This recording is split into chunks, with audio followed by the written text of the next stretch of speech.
আলহামদুলিল্লাহ, সমস্ত প্রশংসা একমাত্র আল্লাহ তাআলার জন্য, যিনি আমাদেরকে দুনিয়াতে পাঠিয়েছেন আখিরাতের ক্ষেতস্বরূপ হিসেবে। দুনিয়াটা ক্ষণস্থায়ী, আখিরাত চিরস্থায়ী। আর আখিরাতে সর্বপ্রথম কম বেশি হইতে পারে, হাদিসের হুকুম আসছে, জীবনে চলার জন্য সমস্ত কিছুর চেয়েও বেশির থেকে বেশি ধরা হবে আমাদের সামান্য থেকে সামান্য ভুলের কারণে বেশি মানুষ ক্ষতিগ্রস্ত হয়ে যাব। যেমন শিক্ষণীয় হিসাবে বলতেছি, আমার আল্লাহ তাআলা যেন নিজের দিলেই বেশি পয়দা করেন।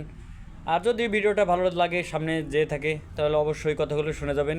কি বলেছি এই হতভাগা ভাইটা একটু শুনে যাবেন।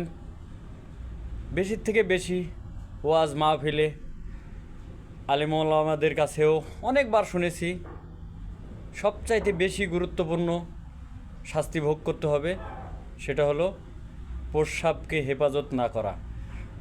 প্রস্রাবকে যদি হেফাজত না করতে পারেন, তাহলে সবচাইতে বেশি ক্ষতিগ্রস্ত হয়ে যাবেন। সেই জন্য সবার উদ্দেশ্যেই বলতে চাই, আল্লাহ তাআলা যেন সবাইকে সুস্থতা দান করেন, ভালো রাখেন, সেই প্রত্যাশায় সরাসরি সম্প্রচার।